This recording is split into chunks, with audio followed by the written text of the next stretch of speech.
I found out that I was doing this, I don't know, a couple months ago. And I take this walk every day where I process things. And during this walk, I was thinking about, what am I going to say? And I thought of a bunch of things. And I had to kind of negotiate with Sherry, like, well, what do you want to do? Are you going to speak? Are you going to play music? Are you going to do like a experience? And I just wanted to do it all. So like, can I just do every session for the whole weekend? And but I've just got one. And so I'm like, how can I pack as much as I want to say and do together into this 1 hour slot? And since then, I wrote and rewrote and imagined and reimagined. What will I say? Looking forward, what will happen? Maybe even a little deeper, and there were other questions like, how will I look? How will I sound? Am I going to come across as professional or good? Or what will they think of me? What will I think of me? Looking forward, looking forward. And last night, still looking forward as I do for this, as I do for concerts, or any time that I'm going to be on a stage, or any time I'm going to be in a conversation, really looking forward. This morning I thought, I should probably decide what I'm going to do.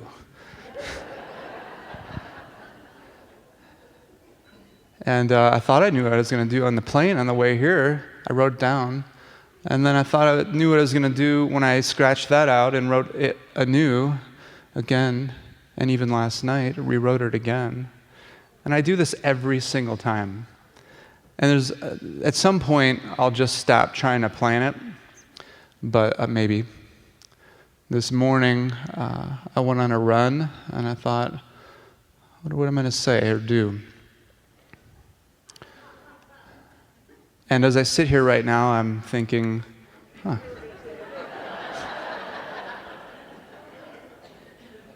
here we are, Nathan.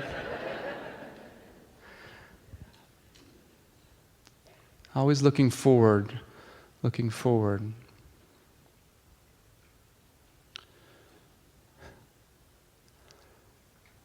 When my wife was about halfway through term with our fourth child, we were told that she had a genetic condition which made her incompatible with life. And we were quickly put on a different track that we had not been on with our other 3 children preceding her. And this track was all about how to say goodbye to your child in the operating room, if you make it that far, if she makes it that far. And our life transformed in one moment.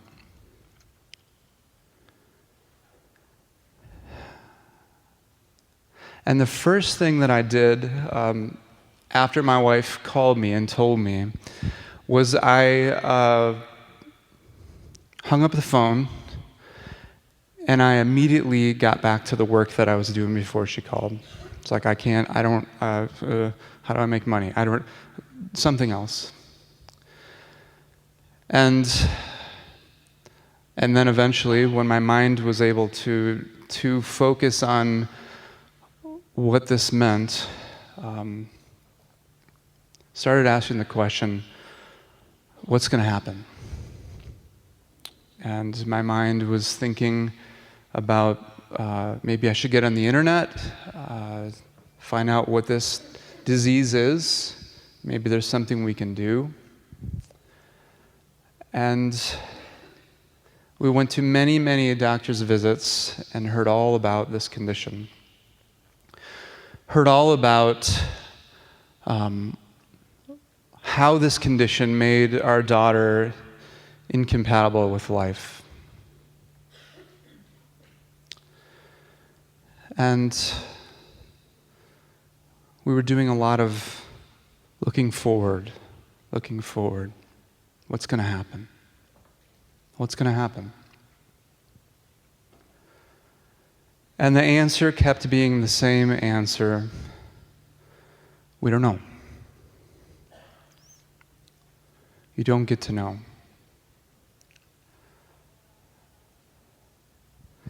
And we were in a marriage counseling session and processing all of this with our counselor, and he asked me, "What's her name?"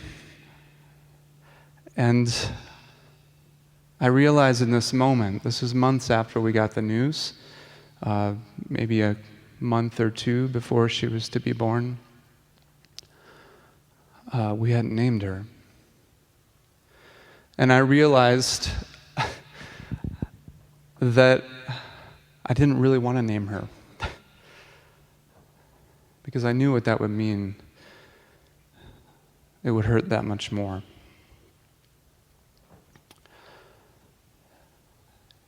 And once that was clear, I knew we had to name her. Obviously, we'd have to name her. And we named her Olivia, which I think means life.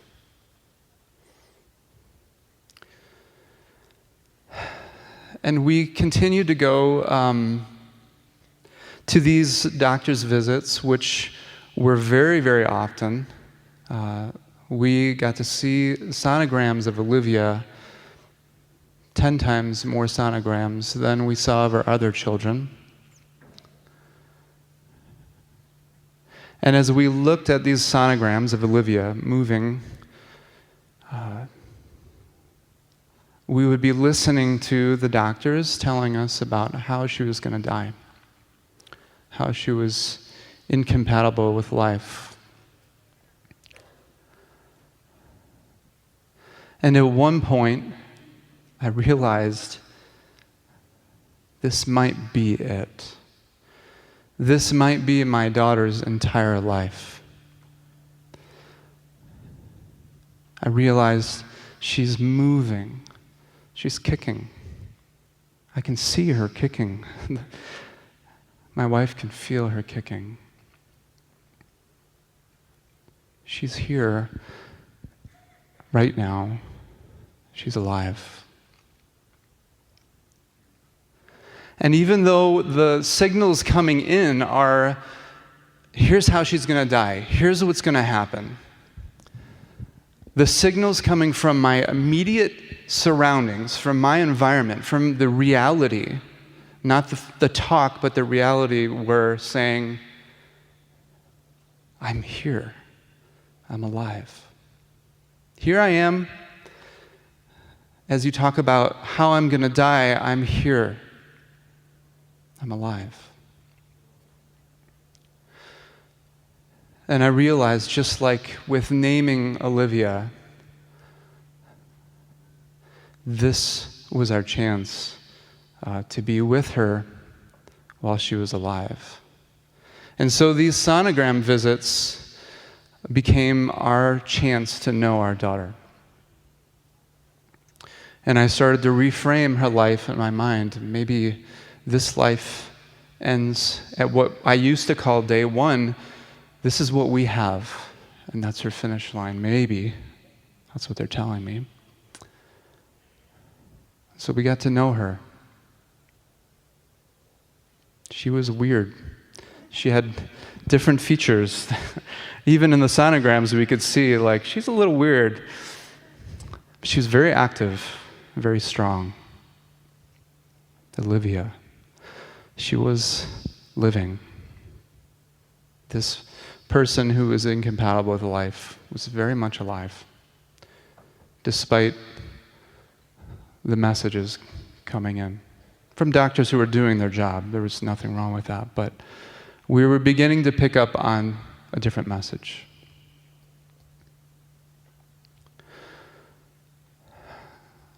The day in the operating room was one of the scariest, maybe the scariest moment of my life and of my wife's life. They took her into it was like, with our other children's very natural birth. We had a midwife, whatever it's called, it was very natural. And with Olivia, it was emergency. We rushed to the hospital, C-section. Doctor was rushing to the hospital. It was very chaotic.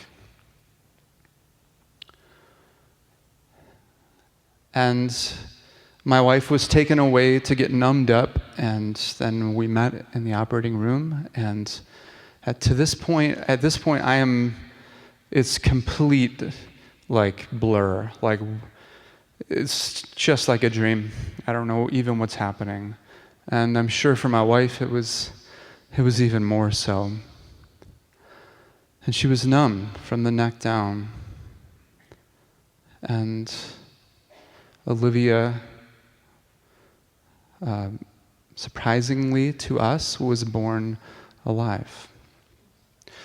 When she came out, there was no sound, and I thought, okay, this is, how do we do this? How do we do this?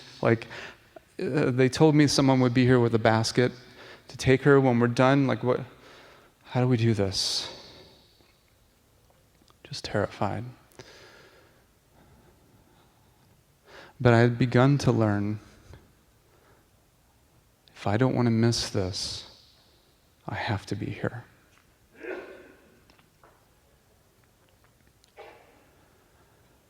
And then she made a sound, and I was very surprised. And my wife was very surprised. She made a little cry. It was a weird cry, but she did make a cry. And they brought her over to me, and we put her next to my wife's face, the only place she could feel, she had feeling, and we just sat there and soaked in the minutes with Olivia alive still. And at this point, we were starting to get it. We may have seconds, maybe minutes. This is it. But I was already so thankful that I had had months and months to get to know my daughter. And then she kept living. And they sent us to our room that they send you to when you have a living baby. And we're like, what's going on? Okay, now we're in this room with Olivia alive.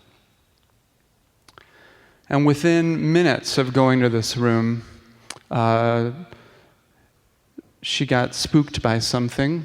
Her nervous system went haywire, and she froze, and she stopped breathing. And I thought, okay, I think I know what's happening. This is it. We're going to say goodbye now. Just be here. This is all there is, and I don't know what's going to happen next.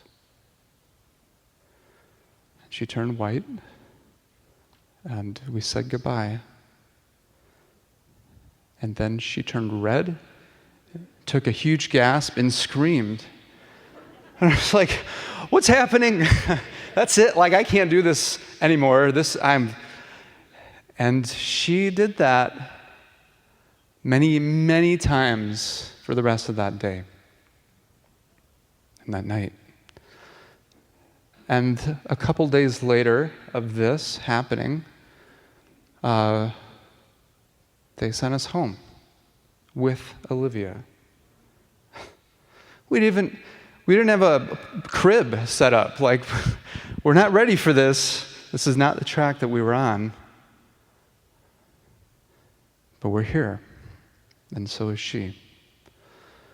And even just the process of driving home, the process of getting her into the house, she had some of those episodes, and we thought we were saying goodbye, And then we said hello again.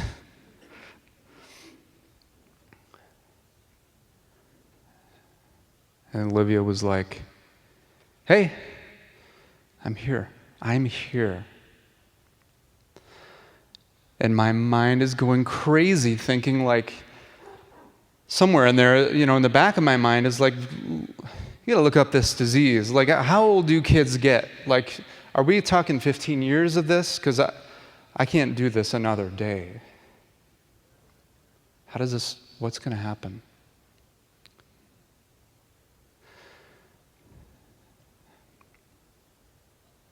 She was very, very disabled. Never did hold her head up.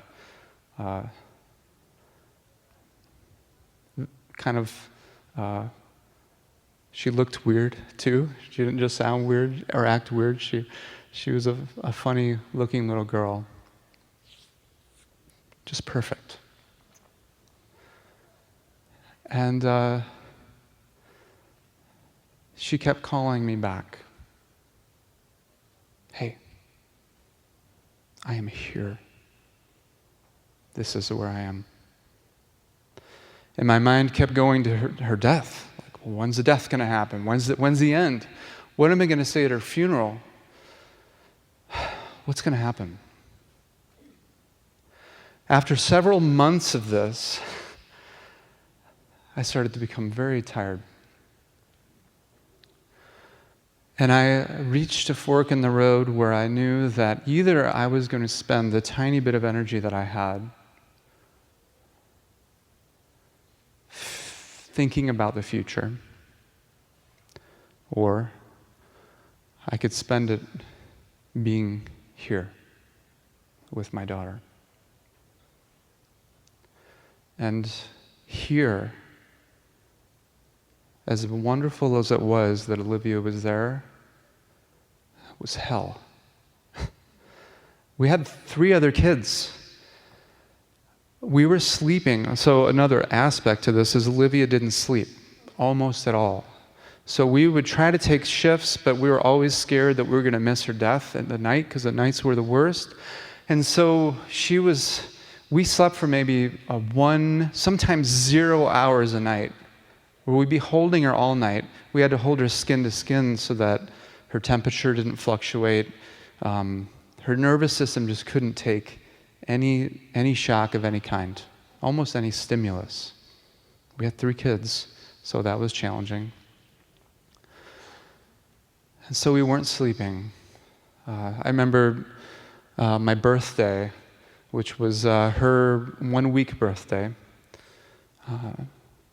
just passed out walking across the room and woke up on the floor. It was a challenge. And I was very aware of how poor of a father I was being to my other 3 children. Other people were coming to our home, they were doing our laundry, they were mopping our floor, they were taking our kids for a while and bringing them back.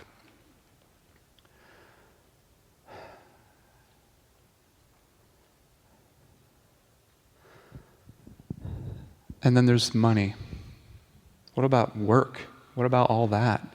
I'm a songwriter. Like, I have to play music. That had been off the table for now months. What is happening? And I remember sitting in the bed one day, holding Olivia skin to skin, taking a shift, and thinking, I'm disappearing. Like, no one knows that I exist. I'm just in this one room holding my daughter. I don't get to go be famous. I don't get to go be seen. I'm just here, disappearing with my daughter.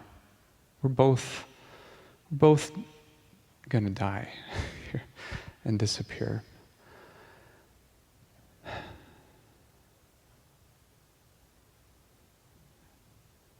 And I felt that decision again. figure out what's going to happen later, or you can be here.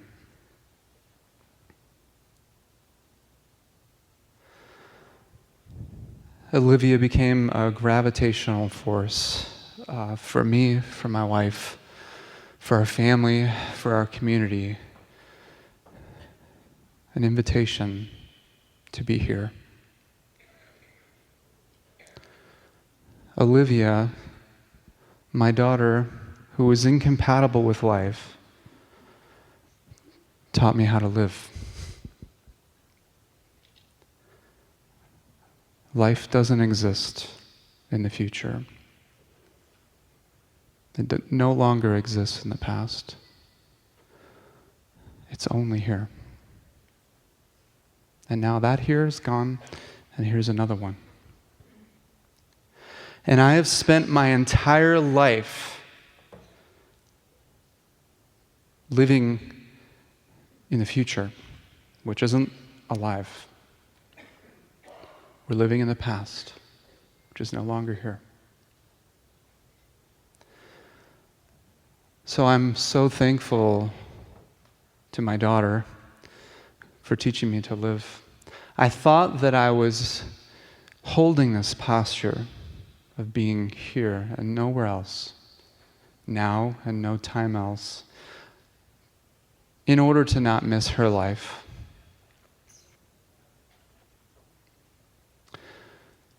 And then one day, she was now 14 months old. I was on a bike ride with my other 3 kids, just trying to get them out of the house, exhausted. Olivia had a cold, and I had been up with her all night the night before. She wasn't doing well. And we rode our bikes to get ice cream. And at this point,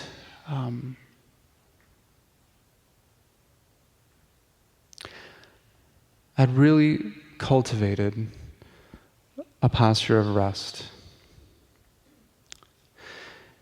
Before Olivia, it was almost as if fear just lived in this body, in this house that is me. Always afraid, thinking of what could happen. But as I became more present, I began to feel that there was a rest in the house. And that fear was maybe sometimes surrounding the house, but there was this rest inside the house. So fear couldn't come in. So we're on this bike ride, we got some ice cream, and we were riding home, and I got a call. And it was a friend of my wife, good friend of our family, and she said, "You got to get back." She stopped breathing. And she had stopped breathing a lot of times, but I could tell this was it. And my oldest son, he looked at me and he's like, you just tell, like, is Olivia okay? And I said, yeah. She's okay. And we're okay too. And we started riding very, very fast on our bikes. I've felt a little bit like I did in the operating room, like very blurry, like a dream. We got home, and at this point, I was watching my body do what it was doing. I watched myself throw down my bike, and I ran into the back porch. Our friend kind of held the kids back for a moment, and I went in and found my wife holding Olivia.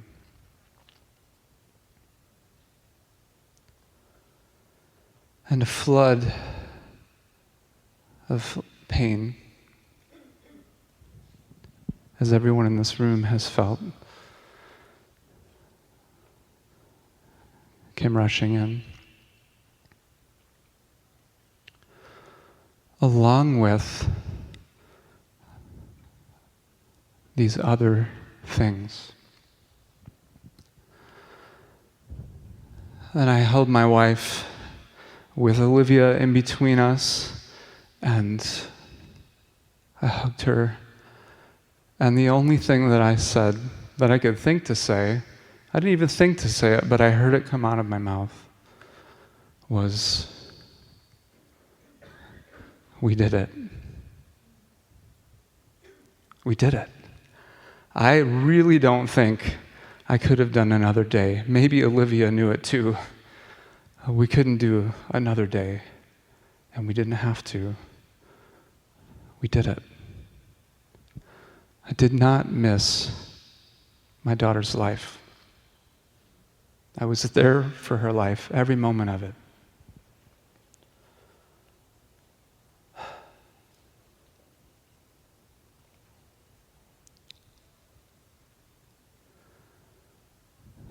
And so these other things, along with the pain I felt flood in, these feelings of victory, like crossing the finish line,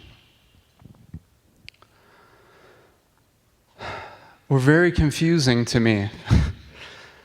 And I think that if I would have still had my old posture, what's going to happen? What's going to happen? What's going to happen? It's almost like I knew already what was going to happen before it came. So when it came, I knew how to feel. I think in that moment, I would have felt only pain, only loss. And I definitely felt those things, probably deeper than I would have felt them with my old posture. But I didn't only feel them. I felt these other surprising feelings.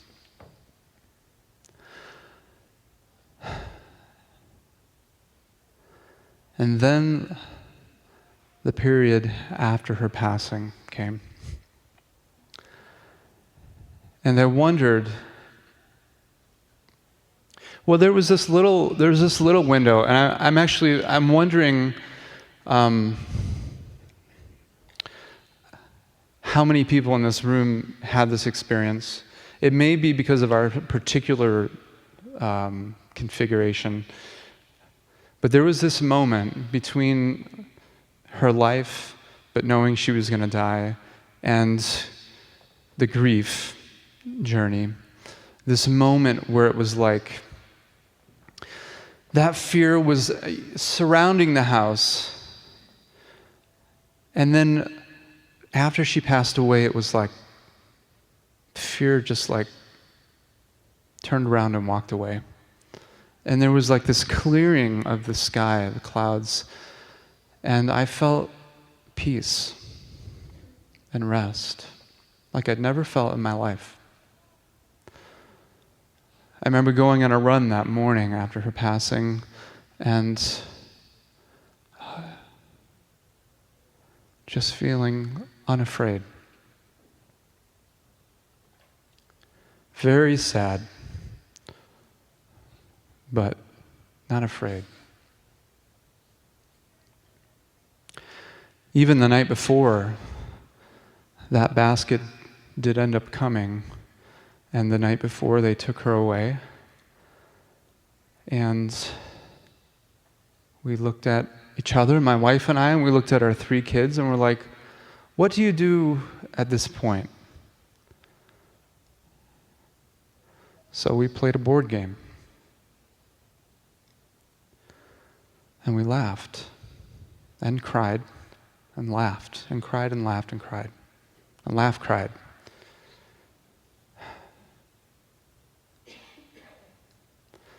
And we just sort of let our body do what it needed to do without deciding what needed to happen. We just let the waves come and we let them go.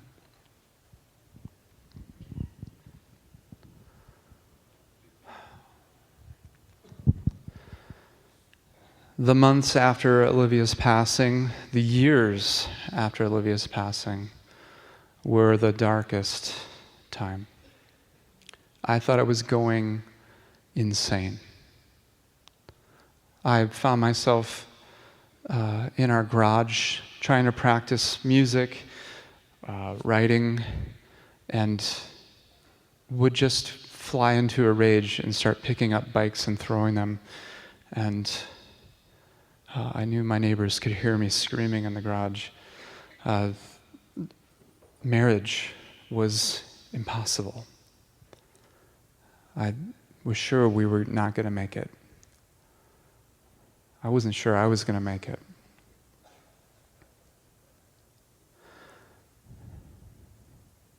But I still heard Olivia's voice. Hey, you're here. Don't miss your own life. Come back. And so I came back.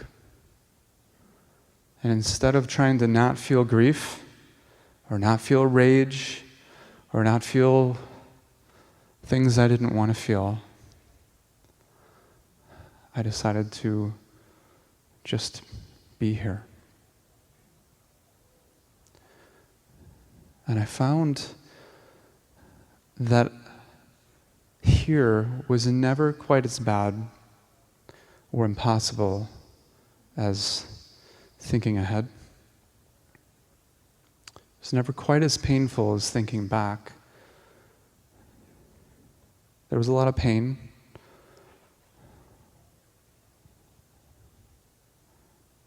But it was different.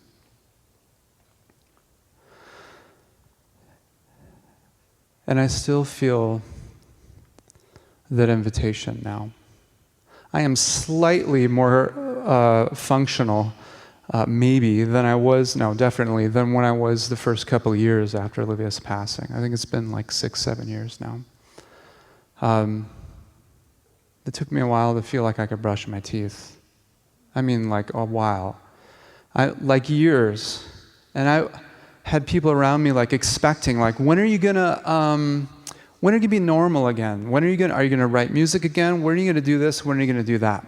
When are you gonna, where's the old Nathan? And it pissed me off so much because I didn't know if that Nathan was ever coming back. And I know now that Nathan is never coming back. Because this is where I am.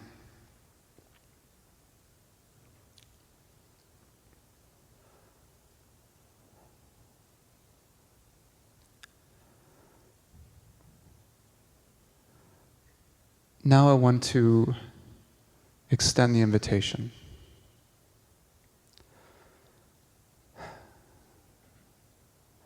I know a little bit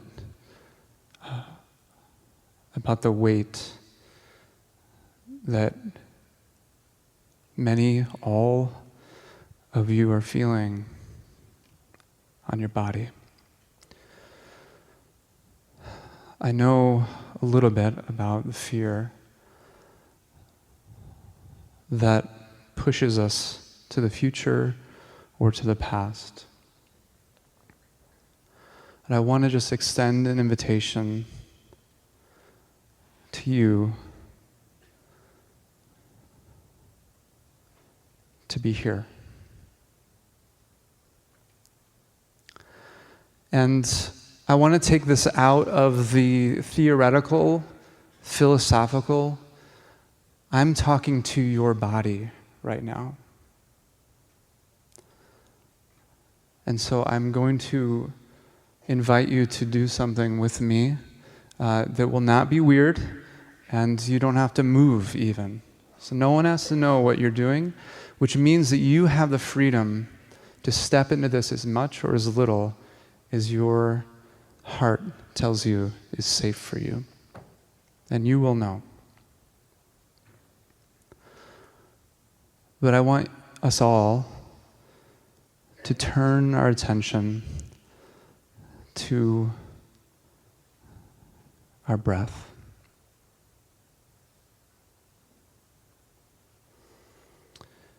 without changing it. Just see if you can notice that right now your body is breathing. Almost as if we were sitting on a beach together and we're just watching the waves of our breath coming in and going out.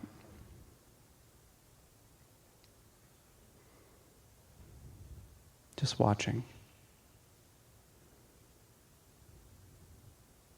And if you're anything like me, you're like, well, I want to do this, right?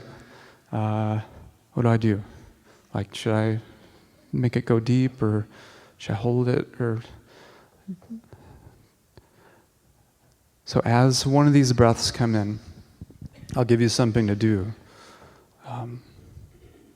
The breath is going to go out.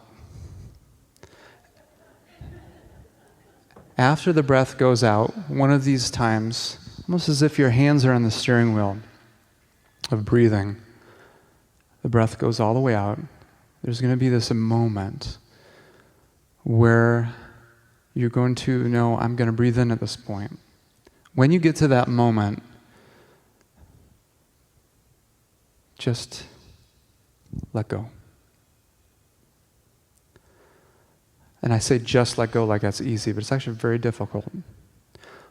All of modern culture is in a habitual state of a shallow breathing that comes with fight or flight. All of modern culture, that is so much more true for people who've been through trauma. So I know who I'm speaking to right now. It's not just let go. So I'll say just explore letting go. So again, one of these breaths is going to come in, then the wave's going to go out. See if you can just, a little bit even, after it goes out, let go. And keep trying it a few times. And it's going to feel like an eternity. If you're doing it right, you're going to feel like something's wrong. It's going to feel like, well, if I don't breathe in, I die. I need to breathe in. It's going to feel like a long time. Just see if you can trust and let go. I'll give you a couple more tries, and I'll do it too.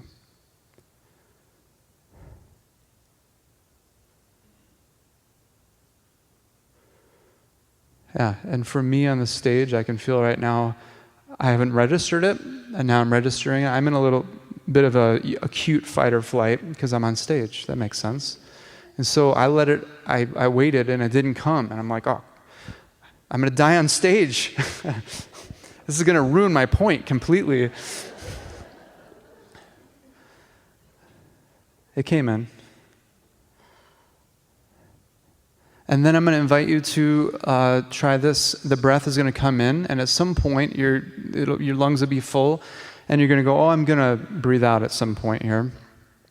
But instead of deciding to breathe out, see if you can just, at the kind of the top of the breath, let go. And if you want to get super advanced, you can chain these together. So try it. If you feel comfortable, try it. Letting go at the bottom of the breath. Letting go at the top. Keep trying. I'm inviting you to try this not just right now, but for the next however long you live.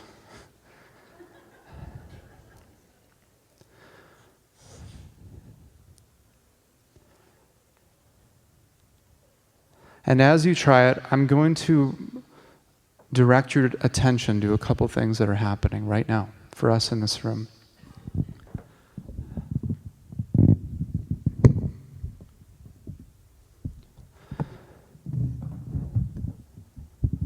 So you may notice your body adjust a little bit. You may notice some different sensations. Just notice them and then keep exploring this breath. Letting go at the top, letting go at the bottom. And again, watching the waves as they come in and they go out. If it helps you to close your eyes, you can. But I want to tell you a couple things about what are happening right now and what you are actually inviting to happen right now. So in the middle of your body, there's a diaphragm connecting your ribs all around like a trampoline. And as you breathe out, the diaphragm goes up like a upside down ice cream cone. And as you breathe in, it goes down.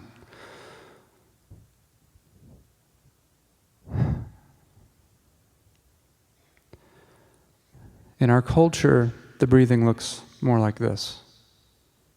Okay, so that cone is barely moving. That's what you do when you're being chased by a bear.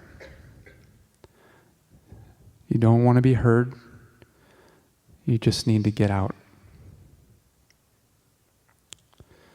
All of modern culture,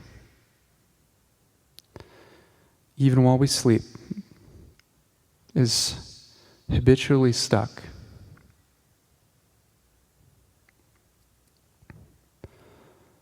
When a baby breathes, it goes all the way down. Babies know what to do. The bodies know what to do. And so does yours.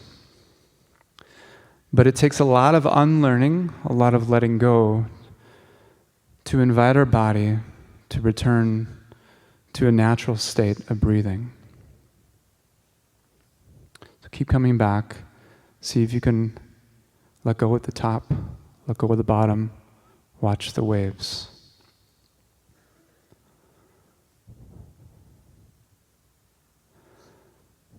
When you really let a breath in,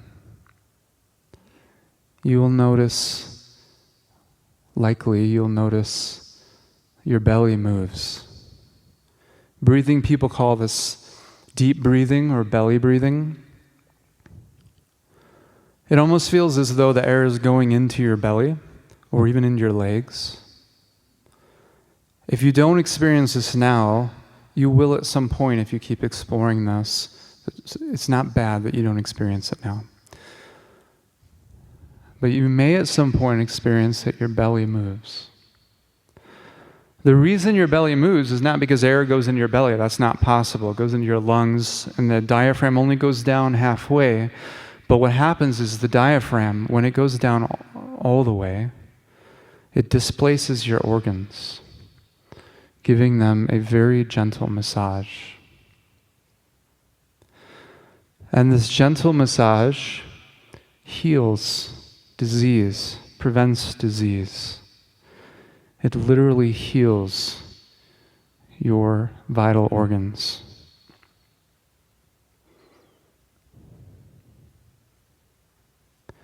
And the more that you let go and trust these waves to do their job, the more your body receives healing. So again, just tune in, see if you can feel that happening.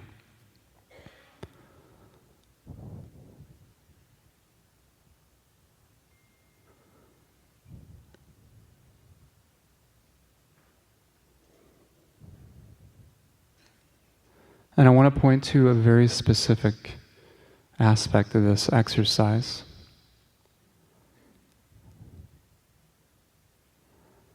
We're exploring right now how the more that we let go, the more that we trust our body, the more that we trust the waves, the deeper the healing.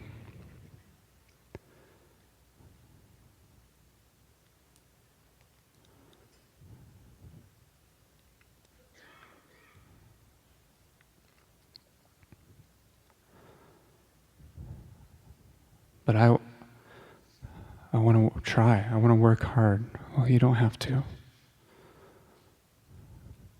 I want to be good at grief. I want to heal. You don't have to. You are being healed right now. There's nothing you have to do. And in fact,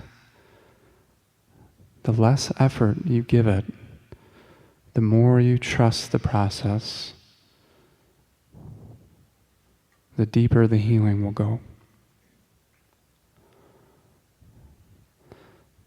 So the thing that's needed right now for our healing is not effort. It's courage. And I acknowledge that it's an ungodly amount of courage to let go when we have lost something so important to us. I don't want to let go of another single thing.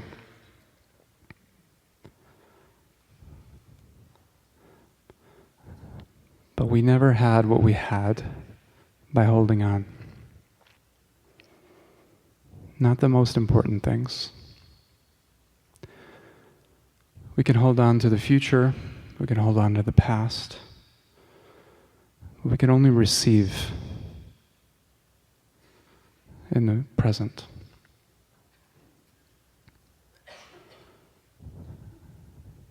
You can only be where you are. I also just want to acknowledge a very frequent fear of mine as I was exploring this after Olivia passed away. I don't want to let go of the past. I do not want to lose one iota of Olivia.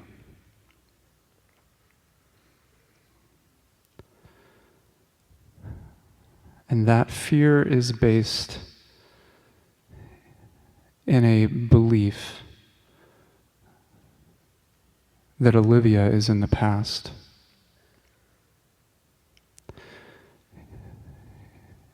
The one you lost is not in the past any more than you are. And I know that they talk about we're going to see our loved one in the future. And when that time comes, that may happen. But at this moment, I'm not in the future.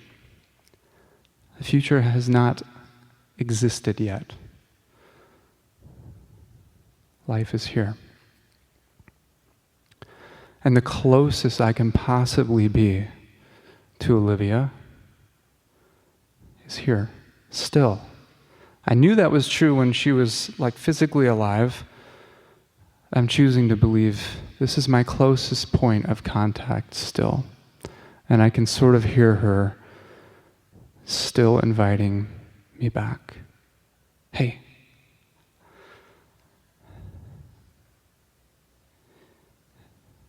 And here can be a very scary, painful place. But there are other surprising waves that come.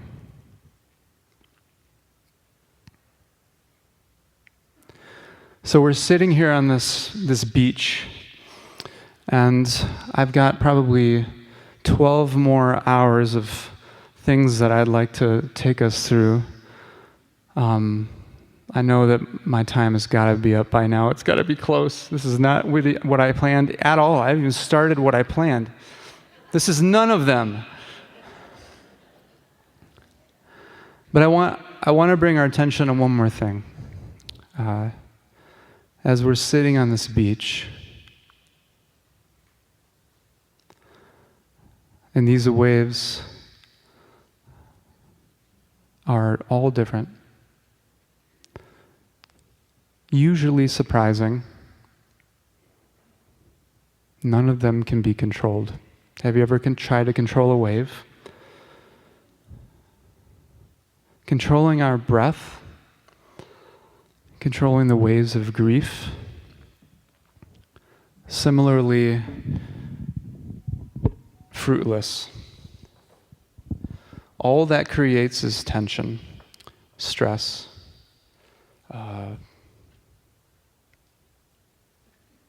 pain.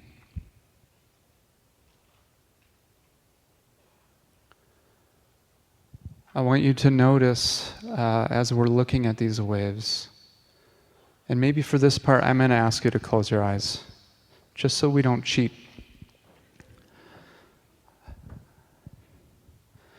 Can you notice? Yeah.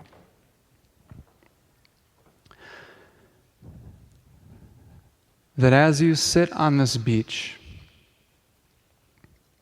watching these waves, practicing being here, practicing letting go and trusting healing, that there are 825 other benches on this beach with a person on each bench watching the waves, trying to be here. And because the reason I asked you to close your eyes is because I want you to see, rather than just looking at the people in this room, can you feel how much right now, in this moment, you are not alone?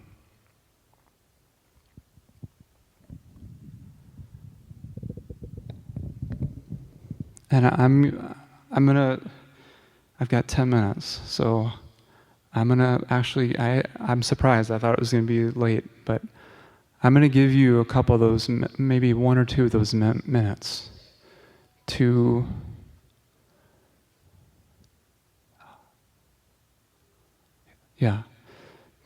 just see if you can feel the others in the room with you right now.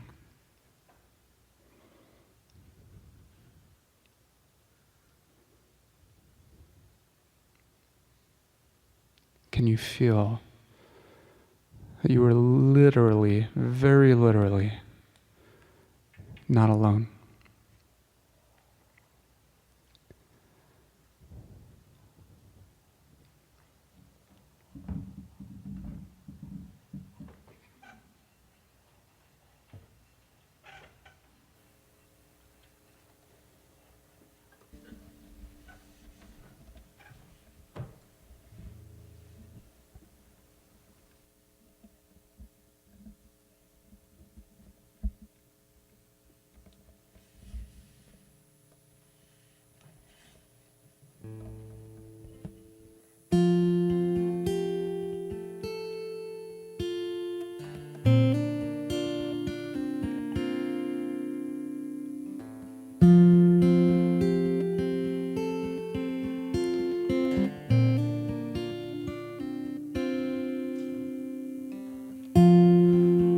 Just let the music invite you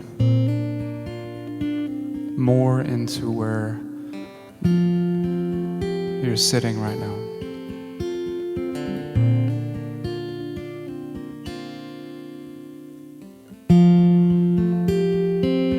You can open your eyes if you would like. And now, it's not weird, but just take a second to look around. You may catch someone's eyes when you do this. Look as long as you or they want, and when it feels like too much, just look away.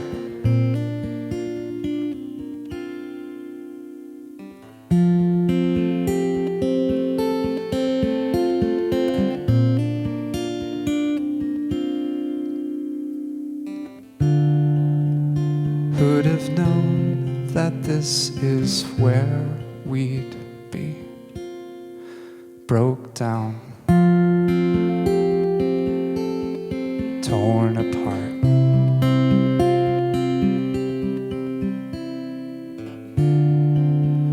In a bleak, cold night where we can't see what is going on. We are cold, pulled apart, trying to stay a little warm.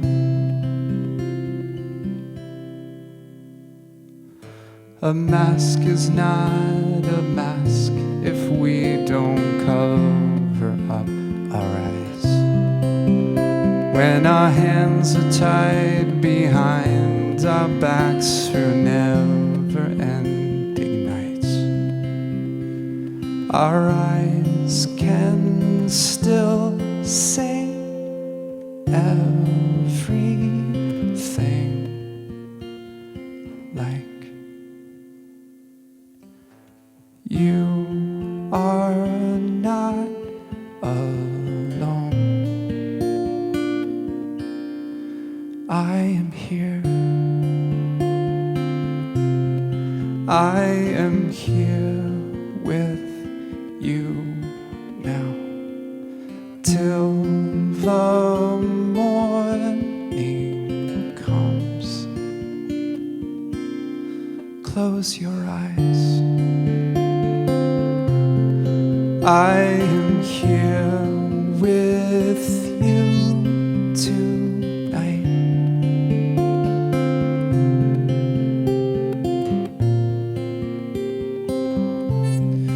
We are cold, pulled apart, trying to stay a little warm.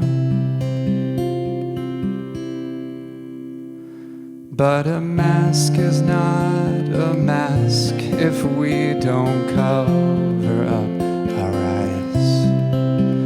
When our hands are tied behind our backs through never-ending nights, our eyes can still say everything, like you are not alone. I am here. I am here with you now till the morning comes. Close your eyes. Close your eyes. Close your eyes. Close your eyes, 'cause you are not alone. I am here. I am here with you now, and I still see your smile.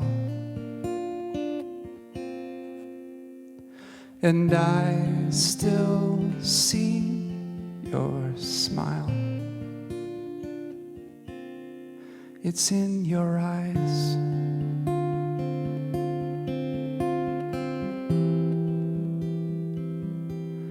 And I am smiling back at you tonight. I am here with you tonight.